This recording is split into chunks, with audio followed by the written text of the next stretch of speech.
Bismillahirrahmanirrahim. Assalamualaikum warahmatullahi wabarakatuh. Apa kabar anak-anak? Semoga kalian dalam keadaan sehat ya mengikuti pembelajaran Ibu pada hari ini. Sebelum kalian memulai pembelajaran, kalian klik tombol like di video Ibu dan klik tombol subscribe bagi yang belum. Dan nyalakan bel notifikasinya agar kamu tidak ketinggalan video pembelajaran Ibu selanjutnya. Terima kasih. Hari ini kita belajar pendidikan kewarganegaraan. Perhatikan ya anak-anak. Pelangi indah karena warna yang berbeda-beda. Hidup berbangsa dan bertanah air, indah jika kita hidup rukun walaupun berbeda-beda. Perhatikan gambar berikut tentang masyarakat yang hidup rukun dalam perbedaan. Nah, berikan pendapat kalian. Apa yang terjadi apabila pekerjaan tadi dilakukan sendiri? Apa manfaatnya bersatu dalam bekerja? Apa yang harus diperhatikan saat bekerja bersama? Jaga kerukunan di lingkungan tempat tinggal kita merupakan tugas setiap warga. Perhatikan gambar berikut. Gambar berikut adalah gambar Soekarno sedang membaca teks proklamasi. Perhatikan teks tentang peristiwa penting menjelang proklamasi kemerdekaan. Tanggal 9 Agustus 1945, Insinyur Soekarno, Mohatta dan Dr. Raziman Widioningrat pergi ke Dalat, Saigon untuk bertemu dengan Marsekal Terauchi, Panglima Besar tentang Jepang di Asia Tenggara. Panglima tersebut menyampaikan informasi kepada pemerintahan Indonesia bahwa Jepang akan memberikan kemerdekaan kepada bangsa Indonesia. Saat itu, tentara Jepang sedang terdesak oleh tentara sekutu. Beberapa wilayah Jepang dijatuhi bom oleh tentara musuh untuk menarik simpati rakyat Indonesia. Jepang memutuskan untuk menghadiahkan kemerdekaan. Pertemuan antara Panglima Jepang dan pemerintahan Indonesia memicu pertentangan di dalam negeri. Terjadilah perbedaan pendapat antara tokoh golongan tua dan golongan muda. Golongan muda tidak ingin kemerdekaan Indonesia diatur oleh Jepang. Mereka menginginkan proses kemerdekaan Indonesia disiapkan oleh bangsa Indonesia tanpa ada campur tangan asing. Perhatikan teks yang akan Ibu bacakan tentang pengibar Sangsaka Merah Putih. Peristiwa proklamasi kemerdekaan melibatkan banyak pihak. Salah satunya adalah mereka yang mengibarkan Sangsaka Merah Putih. Berkibarnya bendera merah putih menegaskan berdirinya negara Indonesia yang merdeka dan berdaulat. Abdul Latif Hendraningrat adalah salah satu pengibar bendera pada 17 Agustus 1945 di Pegangsaan Timur, Jakarta. Ia adalah lulusan Sekolah Tinggi Hukum. Saat menjadi mahasiswa, ia mengajar bahasa Inggris di beberapa sekolah menengah swasta, seperti yang dikelola oleh Muhammadiyah dan perguruan rakyat. Ia juga ditugaskan ke New York untuk memimpin rombongan tari.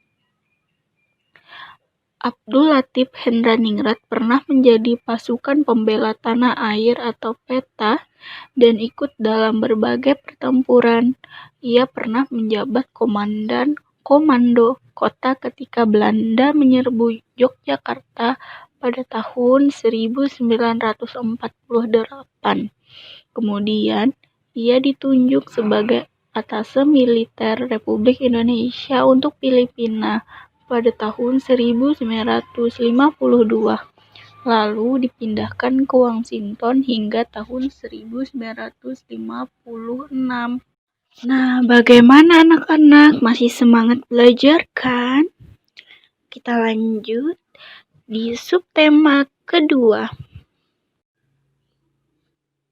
Nah, anak-anak, kemerdekaan yang diraih oleh bangsa Indonesia tidak lepas dari makna yang terkandung dalam sila ketiga, yaitu Persatuan Indonesia. Mengapa persatuan dan kesatuan itu penting? Apa yang terjadi jika negara kesatuan Republik Indonesia tidak bersatu? Ayo kita pelajari ya. Meskipun Indonesia terdiri atas ribuan pulau yang membentang dari Sabang sampai Merauke dengan penduduk yang berasal dari latar belakang dan kebudayaan yang berbeda-beda, namun dengan semangat persatuan dan kerjasama, bangsa Indonesia mampu mengusir penjajah dari bumi Indonesia.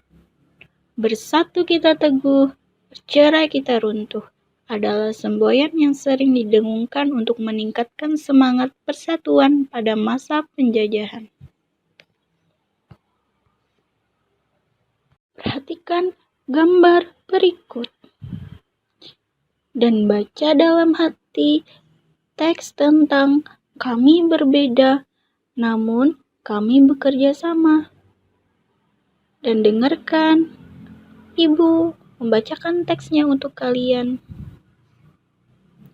Matahari belum tinggi ketika Edo, Dayu, dan teman-temannya bermain di halaman sekolah.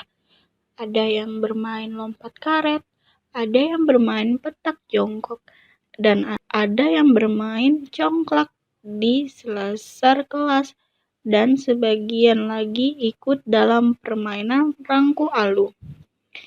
Edo, Dayu, Siti, Udin, Beni dan Lani memilih ikut permainan rangku alu bersama beberapa teman lain. Mereka memang lebih suka dengan permainan olah tubuh di luar ruangan.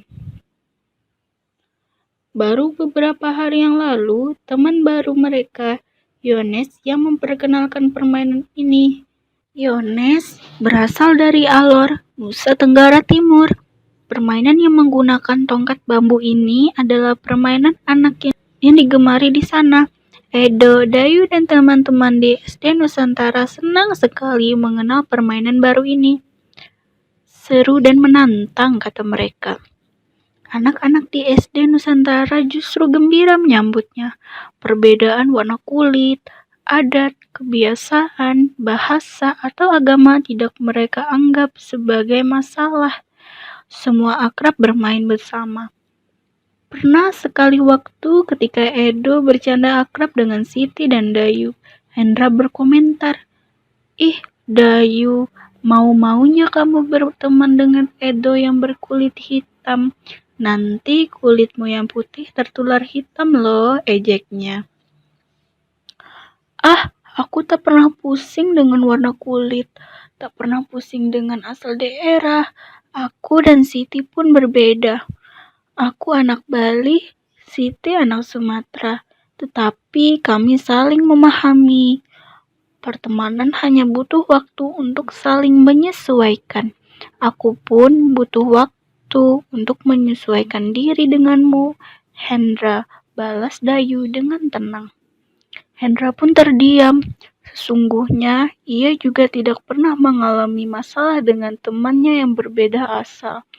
Begitulah gambaran keseharian di SD Nusantara. Anak-anak tetap rukun, bekerja sama dan bersatu, walaupun mereka berbeda-beda. Wawasan mereka semakin kaya karena mengenal adat dan bahasa daerah lain. Semakin kaya dengan bermain bersama aneka permainan tradisional. Rangku, alu, bentik, gobak sodor, atau cinciripit menjadi perekat yang menyenangkan. Nah, anak-anak, tahukah kamu, para pahlawan juga bersatu dan bekerja sama melalui cara diplomasi dengan tujuan untuk mendapatkan pengakuan kedaulatan kemerdekaan bangsa kita.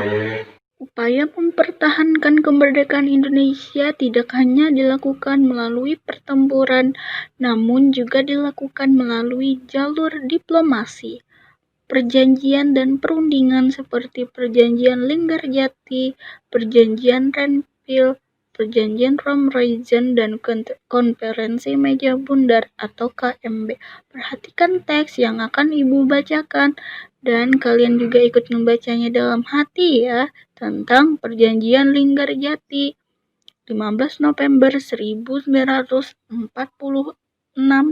sampai dengan 25 Maret 1947.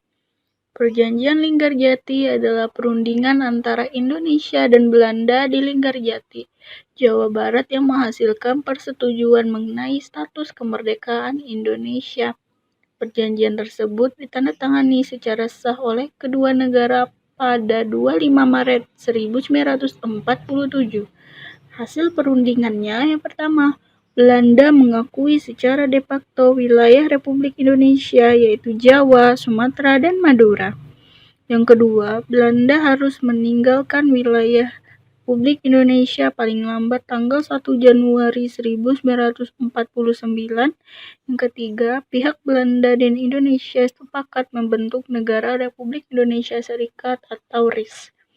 Yang keempat, dalam bentuk RIS, Indonesia harus tergabung dalam Commonwealth atau Persemakmuran.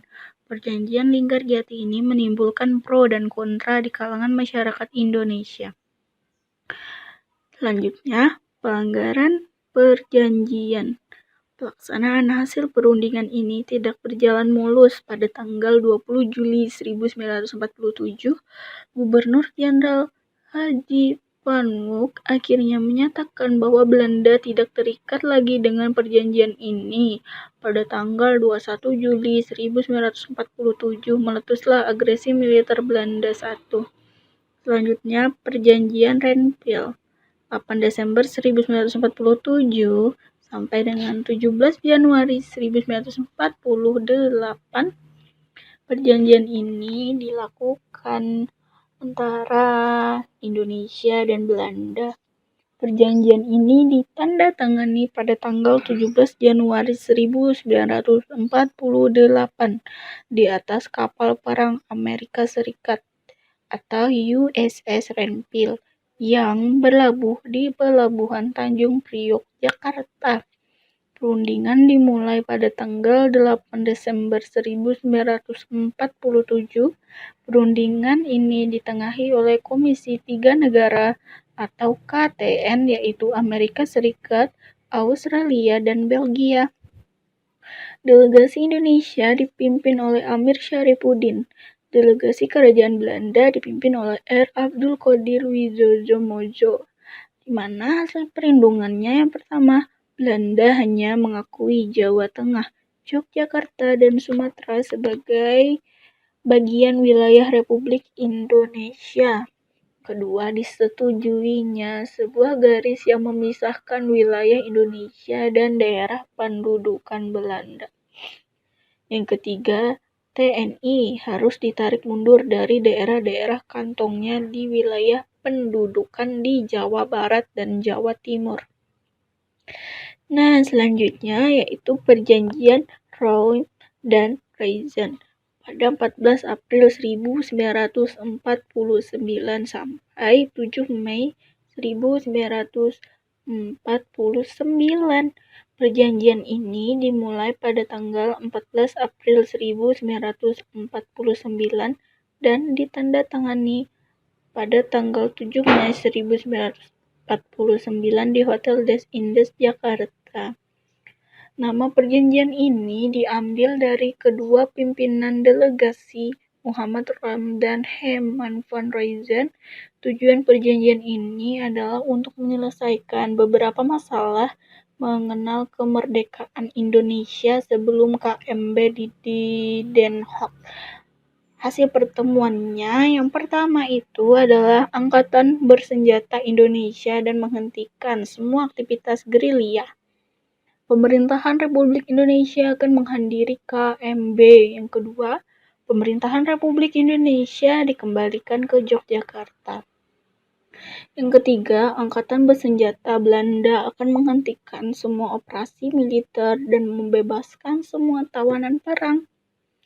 Nah, selanjutnya adalah Konferensi Meja Bundar 23 Agustus 1949 sampai dengan 2 November 1949. Hasil dari konferensi meja bundar atau KMB pertama, Belanda mengakui RIS sebagai negara merdeka dan berdaulat. Kedua, status Irian Barat diselesaikan dengan waktu setahun sesudah pengakuan kedaulatan. Yang ketiga, akan dibentuk Uni Indonesia Belanda. Yang keempat, RIS mengembalikan hak milik Belanda dan memberikan hak konsesi dan izin baru untuk perusahaan-perusahaan Belanda. Yang kelima, ngambil alihan utang Hindia Belanda oleh Republik Indonesia Serikat. Nah, anak-anak, sampai di sini kalian telah banyak mempelajari berbagai bentuk kerjasama dalam kehidupan. Perhatikan teks yang akan Ibu bacakan tentang Bandung Lautan Api. Ikuti juga ya membacanya dalam hati. Peristiwa Bandung Lautan Api adalah peristiwa kebakaran besar yang terjadi di kota Bandung pada tanggal 23 Maret 1946 dalam waktu 7 jam. Sekitar 200.000 penduduk Bandung membakar rumah mereka. Mereka meninggalkan kota menuju pegunungan di daerah selatan Bandung. Hal ini dilakukan untuk mencegah tentara sekutu dan tentara Nika Belanda untuk dapat menggunakan kota Bandung sebagai markas strategis militer dalam Perang Kemerdekaan Indonesia. Karena kejadian tersebut, tentara Inggris merasa tidak terima dan mulai menyerang sehingga pertempuran sengit terjadi. Pertempuran yang paling besar terjadi di desa Diukolot, di mana terdapat gudang amunisi besar milik tentara sekutu. Dalam pertempuran ini, Muhammad Toha dan Ramdan, dua anggota milisi BRI atau Barisan Rakyat Indonesia, terjun dalam misi untuk menghancurkan gudang amunisi tersebut. Muhammad Toha berhasil meledakkan gudang tersebut. Anak-anak, bagaimana? Apakah bisa dipahami? Semoga kalian tetap semangat belajar. Hari ini ya, kita memasuki di subtema ketiga. Perhatikan gambar berikut. Menjaga persatuan dan kesatuan bangsa merupakan kewajiban seluruh rakyat Indonesia karena negara kita terdiri atas berbagai suku, agama, dan ras. Persatuan dan kesatuan merupakan hal yang sangat penting baik dalam rangka merebut, mempertahankan, maupun mengisi kemerdekaan. Bersatu kita teguh mengandung makna menyatunya berbagai unsur dan perbedaan yang ada menjadi suatu kesatuan yang utuh dan serasi, sehingga muncul suatu kekuatan. Bangsa Indonesia telah membuktikan bahwa dengan persatuan dan kesatuan kita mampu menghadapi penjajah dan akhirnya meraih kemerdekaan. Tahukah kalian bahwa persatuan dan kesatuan merupakan modal dasar untuk mencapai kesejahteraan rakyat? Mengapa persatuan dan kesatuan sangat penting peranannya untuk mencapai kesejahteraan umum? Ayo kita pelajari. Perhatikan teks yang akan Ibu bacakan tentang mengapa persatuan dan kesatuan penting untuk kesejahteraan umum. Nah, penduduk Indonesia yang terdiri dari beragam suku bangsa tersebar di seluruh wilayah kepulauan Indonesia.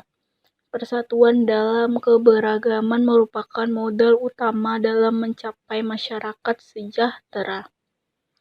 Rakyat yang bersatu dalam suasana yang aman turut mendukung pelaksanaan pembangunan. Jika pembangunan berjalan dengan baik, maka kesejahteraan rakyat akan meningkat. Sebaliknya, jika negara terpecah belah dan tidak aman, maka pembangunan akan terhambat. Pembangunan yang terhambat akan mempengaruhi kesejahteraan. Menjaga keutuhan Negara Kesatuan Republik Indonesia atau NKRI adalah tugas kita bersama. Bangsa Indonesia harus selalu bersatu mempertahankan keutuhan wilayah NKRI. Usaha-usaha dalam menjaga keutuhan NKRI dapat dilakukan dengan cara memelihara ketertiban dan keamanan, menghindari pertikaian antar suku, menumbuhkan sikap toleransi, menghargai perbedaan, menjaga perbatasan Indonesia dengan negara lain, dan menjaga pulau-pulau paling luar dari Indonesia. Contoh sikap yang mencerminkan persatuan dan kesatuan adalah menciptakan suasana rukun, melaksanakan tanggung jawab, saling menghormati antar sesama, mematuhi peraturan yang berlaku, saling tolong-menolong dengan sesama, menghargai teman yang berbeda suku bangsa, agama, dan adat istiadat. Ayo kita tegakkan persatuan dan kesatuan demi tercapai masyarakat NKRI yang sejahtera. Alhamdulillah, kita telah mempelajari berbagai bentuk kerjasama dalam kehidupan. Alhamdulillah, demikian materi yang Ibu sampaikan pada hari ini. Selamat belajar ya. Apabila kalian kurang memahaminya, kembalikan saja ke video yang kalian kurang pahami, dengarkan kembali baik-baik sampai kalian memahaminya. Selamat belajar ya. Terima kasih. Wassalamualaikum warahmatullahi wabarakatuh.